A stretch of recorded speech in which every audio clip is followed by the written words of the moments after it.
Found footage is the only horror subgenre built on a lie. The lie being that what you are watching is real. Every other horror film asks you to suspend your disbelief. Found footage asks you to forget you brought any. The camera shakes because someone was running. The sound cuts out because something happened to the person holding the microphone. The footage exists because it was found. Hi, this is Movie Blanket Club. Today we are counting down the top 20 best found footage movies of all time. From the film that invented the format to the ones that proved it could do things no other genre was capable of. One of these will make you reconsider going into the woods. Let's find out which one. 20. Cannibal Holocaust, 1980. Ruggero Deodato's Italian exploitation film is the most uncomfortable entry on this list, and the one that invented the format every other film here is using. A documentary crew travels to the Amazon to film indigenous tribes and disappears. Their footage is recovered and screened, and the film you are watching is that footage. Deodato shot in the actual Amazon with actual members of indigenous communities, and the result is so convincing that he was arrested in Italy after release, charged with obscenity and with the murder of his actors, whom he was required to produce alive in court before the charges were dropped. The real animal killings in the film, which Deodato has since said he regrets, remain genuinely disturbing and are the primary reason the film remains controversial rather than simply historical. Cannibal Holocaust is not on this list because it is a good film in the conventional sense. It is on this list because without it, nothing else on it exists. Every filmmaker who picked up a camera and decided to pretend the footage was real was working in a tradition this film established, and none of them have been arrested for it. That is Deodato's contribution to cinema. 19. Zero Day, 2003. Bencaccio's film is the most deeply uncomfortable entry on this list. A found footage film that documents two teenagers as they plan and prepare for a school shooting, constructed in the immediate aftermath of Columbine and shot in the actual homes and schools of its non-professional actors. Calvin and Andre record their preparations, their reasoning, their daily lives, and their countdown. And the film presents all of this without comment, without intervention, and without the catharsis of a narrative that explains or condemns.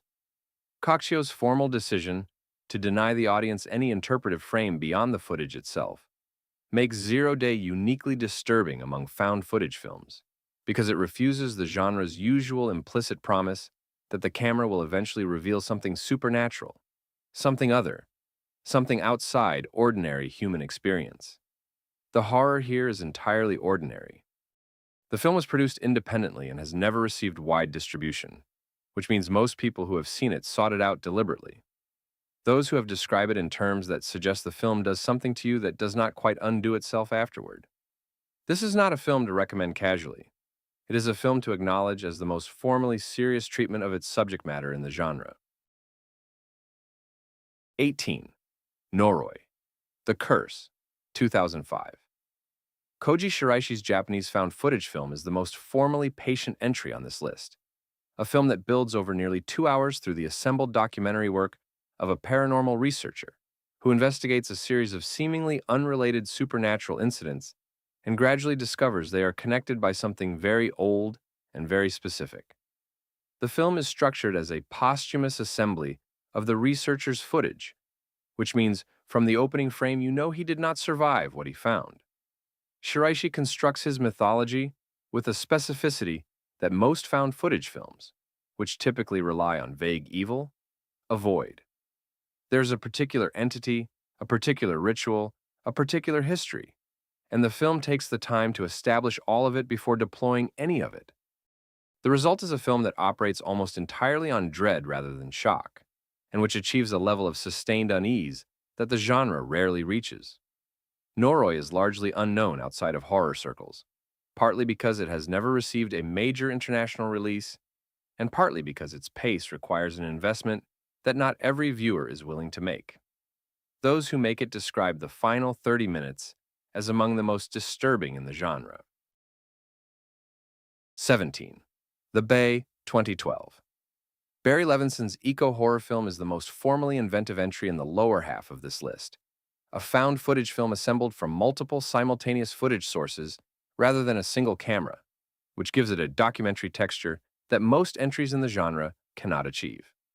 News footage, GoPro cameras, security systems, Skype calls, police dash cams, and phone recordings are assembled into a portrait of a 4th of July festival in a small Chesapeake Bay town where a waterborne parasite begins killing the population. Levinson, an Oscar-winning director, working deliberately outside his usual register, is making a film about environmental negligence. The parasite exists because of a specific, preventable, ongoing failure by specific identifiable people, and the horror is structured accordingly. The bay is more effective as a creature feature than as a commentary on water quality, but the two functions are not separable. The parasites, when finally shown in close-up, are among the most genuinely nauseating creature designs in the genre. Levinson has said the film is based on real incidents of isopod contamination in the Chesapeake. Whether you believe him or not, changes the experience of watching it.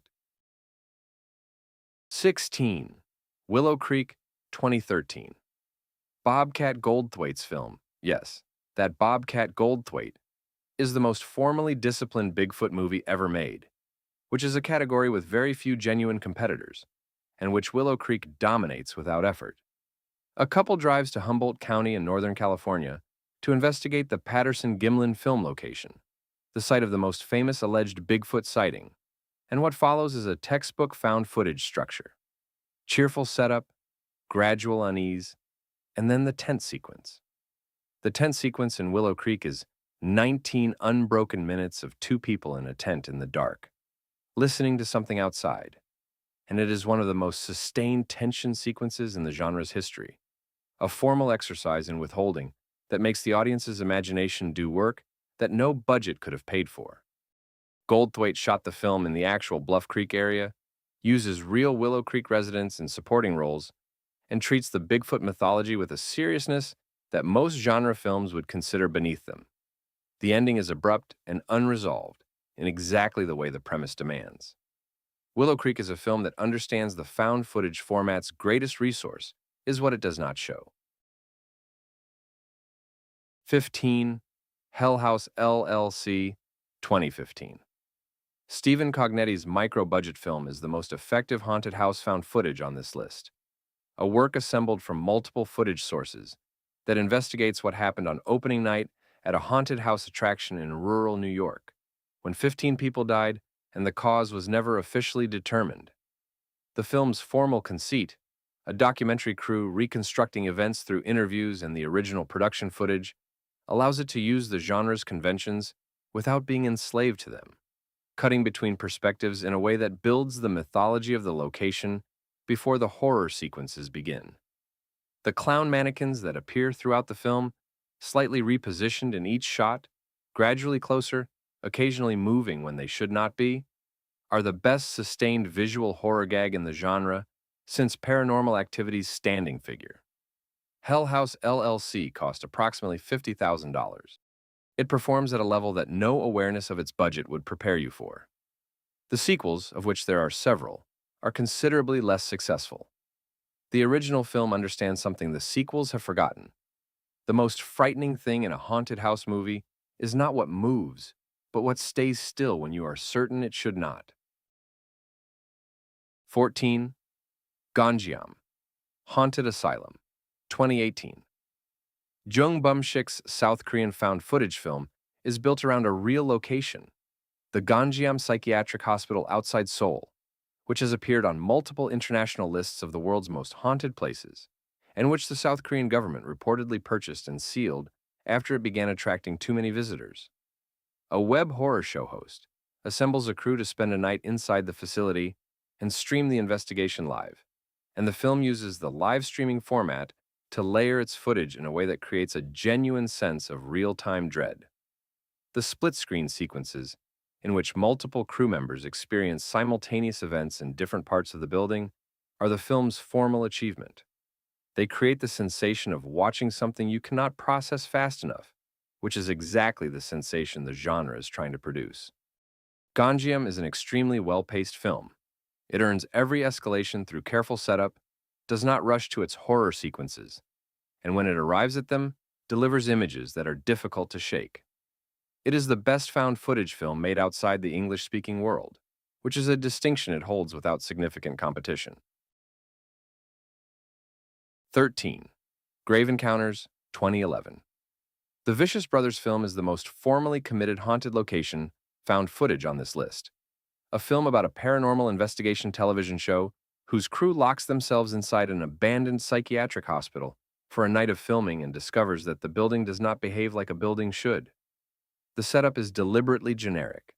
The show is a ghost hunter's parody. The crew are cynics performing belief for the camera. The location is a familiar type. What the film does with this setup is not generic. The hospital expands around the crew as the night progresses. Corridors they walk down become longer. Exits disappear. The geography of the building changes in ways that defy any rational explanation. This spatial horror, the idea that the place itself is wrong rather than merely haunted, is more effectively executed here than in almost any other film in the genre. Grave Encounters is not a subtle film. It escalates aggressively in its second half and commits to its most extreme images with a thoroughness that some viewers find excessive. But the core idea, a building that has become a trap rather than simply a location, is genuinely original within the found footage tradition. 12. The Taking of Deborah Logan, 2014. Adam Robitel's film is the most disturbing entry in the bottom half of this list. A found footage film structured as a medical documentary about an Alzheimer's patient that gradually, and then very suddenly, becomes something else entirely. A graduate student and her crew embed with an elderly woman named Deborah Logan and her daughter to document the progression of Deborah's dementia, and the early sequences of the film are genuinely moving in a way that most found footage films never attempt. The dementia is depicted with an accuracy and a compassion that earns the horror that follows. Jill Larson's performance as Deborah is the finest in any found footage film. She is required to move through states of confusion, distress, violence, and something beyond these categories, and she manages every transition with a physical commitment that the format makes impossible to look away from. The film's central image, a sequence in a tunnel that arrives at the end of the second act, is among the most purely effective horror images in the genre, and it works because everything that has preceded it has been spent building Deborah as a person rather than a vessel. The Taking of Deborah Logan is a film that understands what it costs to care about someone before you lose them. 11. Trollhunter, 2010. Andre Øvredal's Norwegian film is the most entertaining entry on this list, and the only one that earns genuine laughter alongside genuine dread. A found footage film about a group of students who follow a man they believe is a bear poacher and discover he is employed by the Norwegian government to manage a population of actual trolls. Otto Jespersen plays Hans, the troll hunter, with a weariness so complete it reads as the existential fatigue of a man who has been doing an impossible job for too long and has not been properly compensated for it. The trolls themselves, constructed with a respect for Norwegian folklore that gives them the specificity of creatures from an actual mythology rather than a generic monster design, range from the size of a house to the size of a mountain. And Øvredal shoots them with a commitment to physical scale that most big-budget films do not achieve. Trollhunter works as comedy, as monster movie, and as bureaucratic satire, sometimes in the same shot. It is the rare genre film that could only have been made in the country that made it, using the stories that country actually tells about its landscape. The landscape of Norway, it turns out, is a character. 10. Creep, 2014. We have reached the top 10, and the film that arrives here is the genre's most intimate work, a two-person psychological horror film in which a videographer named Aaron responds to a Craigslist ad from a man named Joseph, played by Mark Duplass, who claims to be dying and wants to document a day for his unborn son. What follows is a masterclass in performed sincerity as a weapon. Duplass, who co-wrote the film and improvised much of his performance, plays Joseph as someone whose warmth is never quite comfortable, whose vulnerability never quite explains his behavior, and whose friendliness never quite resolves into anything that makes the audience stop watching the exit. Creep is a film about a specific kind of danger that has no name in the horror genre because it is not supernatural. The danger of a person who has learned to perform connection without experiencing it, and who uses your discomfort with confrontation against you. The film cost almost nothing. It shot in one location over a small number of days. Patrick Bryce, who plays Aaron, also directed. The sequel, also co-written with Duplass, is an intelligent continuation. The original is more frightening because it is the first time you understand what Joseph is. 9. V/H/S, 2012. The anthology found footage film produced by Adam Wingard, Simon Barrett, and a collective of genre directors is the most formally diverse entry on this list. A film that uses the anthology structure to demonstrate the range of what the found footage format can do across 5 segments, each with a different director, a different conceit, and a different species of horror. The wraparound, criminals hired to retrieve a specific VHS tape from a house full of dead men and a television that plays tapes by itself, provides the context. The segments provide everything else. David Bruckner's Amateur Night, in which a group of men encounter a woman at a bar whose nature becomes clear only gradually, is the strongest entry and one of the most effectively disturbing short horror films made in the decade. Wingard's own segment uses Skype calls in a way that the format had not explored before. Ty West contributes a slow burn segment that works precisely because its pacing is so different from everything surrounding it. V/H/S is uneven in the way all anthologies are uneven. Its best segments would be among the best found footage films made in their year. The format, criminals, tapes, escalating wrongness, was original enough to sustain 2 direct sequels. 8. Lake Mungo, 2008. Joel Anderson's Australian film is the most formally unusual entry on this list. A film structured entirely as a television documentary about a family dealing with the drowning death of their teenage daughter Alice, which reveals itself as a ghost story, only gradually, and which is more interested in grief than in horror.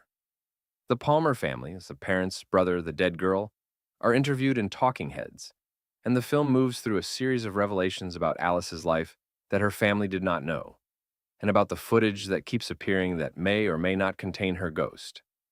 What separates Lake Mungo from every other entry on this list is that it is a genuinely sad film. Not sad in the horror register of loss and grief deployed for emotional manipulation, sad in the way that learning who someone actually was after the chance to know them is gone is sad. The ghost, when it finally appears, does not resolve the film's emotional register, but deepens it. Anderson made Lake Mungo on an extremely small budget and has made nothing since. The film has accumulated a devoted audience over 15 years through word of mouth alone, which is the only kind of recommendation that matters for a film like this. 7. Chronicle, 2012. Josh Trank's debut feature is the only superhero film on this list and one of the most formally intelligent uses of the found footage format in the genre's history. A film that uses the camera as a psychological indicator, documenting the escalating instability of its central character through the escalating distance between him and the camera recording him. 3 teenagers gain telekinetic abilities after an encounter underground, and the film follows their gradual discovery of what they can do and what doing it costs. Dane DeHaan plays Andrew, the teenager who first starts filming compulsively and who has the most extreme relationship to the power, and his performance is the film's emotional center, a portrait of a young man whose rage and isolation find, in telekinesis, a means of expression that nothing in his life has previously offered him. Trank makes the formal decision to expand the found footage premise as Andrew's abilities grow, incorporating footage from multiple camera sources that Andrew begins controlling telekinetically, which means the film's visual language becomes more conventional as its protagonist becomes less stable. Chronicle was made for $12 million and looks and feels like significantly more. It is the demonstration of what the format could do if it permitted itself ambition beyond the haunted house. 6. Host, 2020. Rob Savage's film is 57 minutes long, was shot entirely on Zoom during the COVID lockdown of 2020, and is the most formally innovative found footage film made since the genre's peak period. 6 friends conduct a seance via video call. One of them makes a joke about a fictional spirit rather than focusing on a real presence, and something responds to the invitation. The film is constructed entirely from the Zoom call interface. The grid of faces, the muted and unmuted indicators, the occasional technical hiccup. And Savage uses every element of that interface as a source of horror, with a precision that suggests the formal possibilities of the platform were apparent to him from the beginning. The dark background at the edge of each participant's frame, the movement visible in the room behind someone who has stepped away, the connection that drops at exactly the wrong moment. Host was made during a period when Zoom calls were the primary means by which millions of people were experiencing human connection, which means it weaponized the format against an audience that was using it daily. There is a specific and unrepeatable quality to watching a film that exploits the exact interface you have been relying on for months for the first time. 5. The Last Exorcism, 2010. Daniel Stam's film is the most character-driven entry in the top half of this list. A found footage film that works because its protagonist is the most fully realized character in the genre, and because what he believes evolves over the course of the film in a way that the format makes viscerally immediate. Cotton Marcus, played by Patrick Fabian, is an evangelical minister who has performed exorcisms for decades, while privately knowing they are theater, psychological intervention and performance, rather than genuine confrontation with evil. He invites a documentary crew to film what he announces will be his last exorcism, on a teenage girl in rural Louisiana named Nell Sweetser, intending the film to be an expose of the practice. What happens to that intention is the subject of the film. Fabian's performance is the genre's finest in the protagonist role, a man whose eloquence and self-awareness become both his greatest resource and his primary vulnerability as the situation moves beyond his capacity to manage it. The Last Exorcism builds with the patience of a film that trusts its character work to carry the first 2 acts, and then arrives at a final act that remains one of the most formally committed and divisive conclusions in found footage history. Cotton Marcus deserved better. The film understands that. 4. Paranormal Activity, 2007. Oren Peli made this film for $15,000 in his own house over 1 week, and it grossed $193 million worldwide after Steven Spielberg reportedly watched a screener copy, became convinced his house was haunted, and delivered the DVD to DreamWorks in a plastic bag because he did not want to keep it. The premise is the simplest on this list. A couple sets up cameras in their home to document something that has been following Katie since childhood. The cameras run at night. The footage is reviewed in the morning. Things move, doors swing, figures stand. The film's formal achievement is the static bedroom camera, a fixed frame that the audience scans obsessively for any change, trained by the film to expect something in the corners that has not yet arrived. Paranormal Activity works on a mechanism that should not work, the dread of watching a sleeping couple in a static shot, and the fact that it works as completely as it does is the demonstration of the format's capacity to generate fear from nothing. The franchise it spawned produced 6 sequels of varying quality. None of them recovered what the original understood. The most frightening camera is the one that cannot move. 3. Cloverfield, 2008. Matt Reeves and producer J.J. Abrams' film takes the giant monster premise, a genre that had existed since 1933, and subjects it entirely to the found footage conceit, placing the audience at street level during a monster attack on New York City, and refusing to give them the aerial establishing shots, the news footage, the government response that the genre had always provided. What remains when all of that is removed is the experience of the attack, from the perspective of people who do not understand what is happening and have no information beyond what they can see from where they are standing. The Statue of Liberty's head lands on the street. The tail of something enormous destroys the Brooklyn Bridge. The creature, glimpsed in fragments throughout, is never fully visible until a shot that lasts only seconds and resolves nothing. Cloverfield is a film about the specific quality of catastrophe experienced without context, the thing that happens before anyone knows what it is. And it captures that quality with a fidelity that no conventional monster film has matched. Rob Hawkins and his friends are not protagonists in a narrative. They are people who were at a party when the world ended and kept the camera running. That is the correct relationship to be in. 2.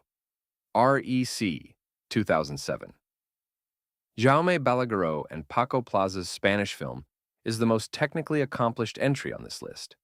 A single-location, single-take structured found footage film that follows a TV reporter and her cameraman as they accompany firefighters to an apartment building in Barcelona from which they are never permitted to leave. The quarantine is imposed from outside before the situation inside is understood, which means the characters and the audience lose access to information at the same moment, and the building becomes a trap before anyone knows what is in it. Manuela Velasco plays Angela Vidal, the reporter, and her performance, which requires sustained, genuine terror across 90 minutes, while also maintaining the fictional conceit of a TV professional, is the physical and emotional anchor of the film. The infection that spreads through the building is never fully explained, which is the correct formal decision. Explanation would require the kind of distance the found footage format structurally denies. The film's final sequence, an attic, near total darkness, an infrared camera revealing something at the edge of what the lens can perceive, is the most purely frightening sequence in the genre's history, and it is frightening because of what it shows rather than what it withholds. Rec ends at the right moment. The scream that follows it belongs to you. 1. The Blair Witch Project, 1999.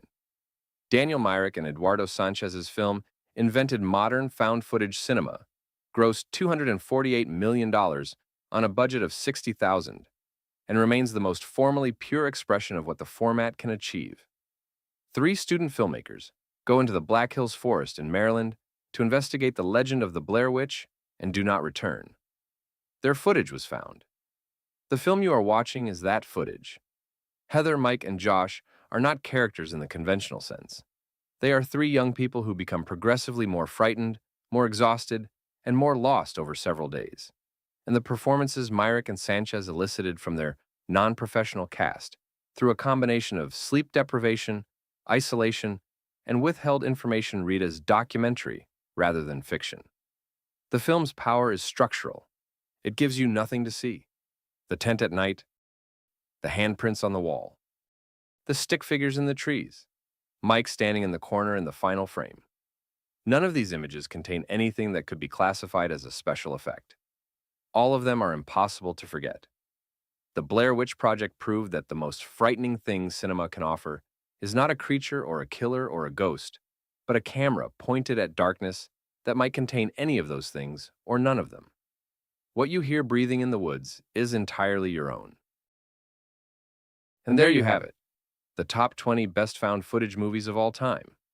From Cannibal Holocaust's exploitation origins to The Woods of Maryland, where 3 student filmmakers disappeared and left only their camera behind. The format works because it makes the oldest promise in horror and keeps it. What you're about to see is real. This is Movie Blanket Club. Tell us in the comments, which found footage film actually scared you? And which one on this list do you think we ranked completely wrong?